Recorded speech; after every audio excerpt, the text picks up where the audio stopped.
द्वारेश्वर नामक गांव में मस्तान नामक एक कसाई रहता था। उस गांव में बकरे का मांस सिर्फ मस्तान की दुकान में मिलता था। इतना ही नहीं, हर शुभ कार्य और दावत के लिए मस्तान के ही दुकान से मांस लाया जाता था। ऐसे एक दिन उस गांव के जमींदार का सेवक मस्तान की दुकान को आता है। हे मस्तान, कल जमींदार के महल में एक बड़ी दावत रखी जा रहा है। उस दावत को बहुत बड़े लोग और अमीर लोग आने वाले हैं। 100 लोगों के लिए खाना बनवा रहे हैं। उसके लिए तुम्हें 15 किलो मांस ताजा काट के कल सुबह 6 बजे को महल लेके आना होगा। पैसे तुम्हें वहीं पे मिलेंगे।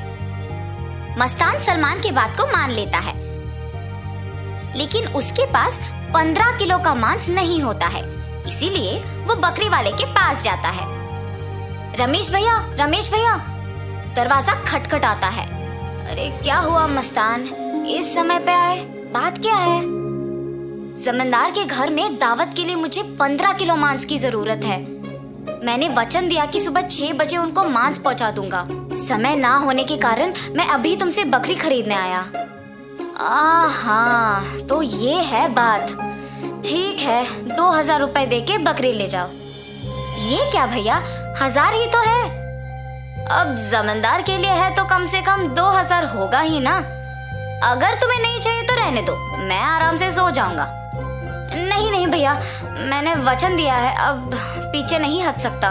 मैं दे दूंगा 2000। ऐसे कहकर 2000 दे के बकरी खरीद के घर चलते हुए सोचता है, जमाए हुए पैसे एक दिन में खर्च हो गए।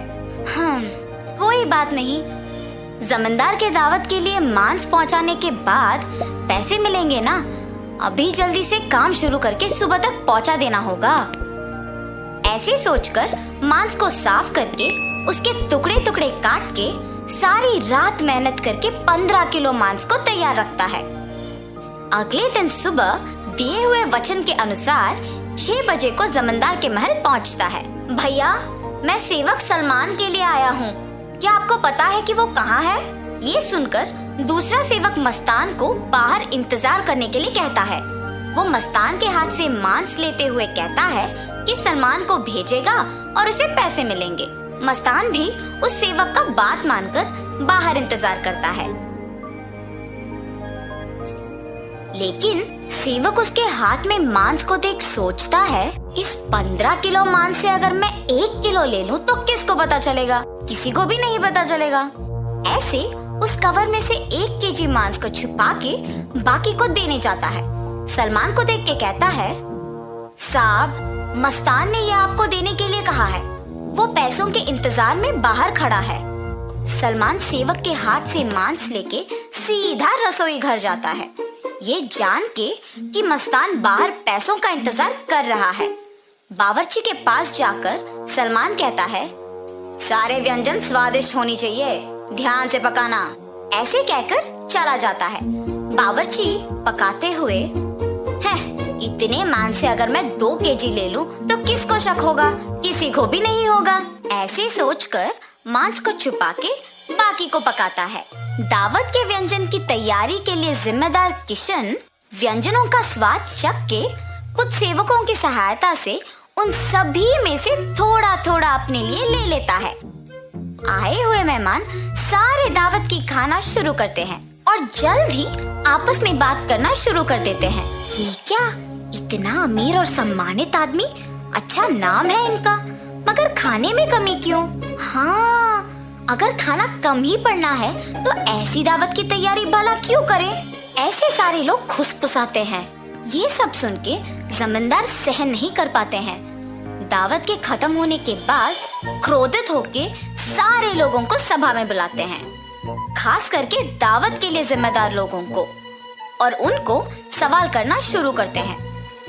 दावत की तैयारी के लिए जिम्मेदार किशन से पूछते हैं, दावत की जिम्मेदारी सौंपने पर तुम ये करोगे? सभी तैयारी किया मैंने, लेकिन व्यंजनों के लिए मात्रा पहले से ही कम पड़ गई थी प्रभु। मेरा इस बात से कोई लेना देना नहीं, आप बावर्ची से पूछिए प्रभु। ऐसे उसने अपनी किए को छुपाकर किसी और पे इल्जाम डाल देता है।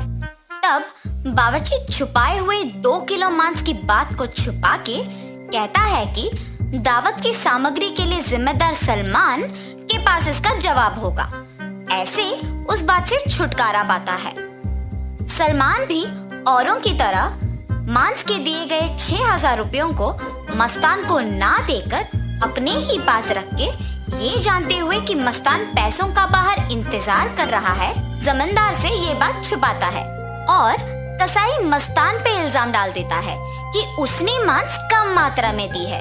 अभी जाके मैं उसका काम तमाम करता हूँ प्रभु, ऐसे कहता है। उसी सभा में मौजूद मस्तान उस इल्जाम का सहन नहीं कर पाता है। सभा में से जमींदार के सामने आके कहता है, जमींदार साहब, इस पूरे गांव में मैं अकेले कसाई हूँ। पिछले 10 साल से मैं ये व्यापार कर रहा हूँ और इतने साल से आपके घर में हर कार्य और हर दावत पे मैंने खुद मांस दी है, मगर कभी भी ऐसी मुसीबत नहीं आई।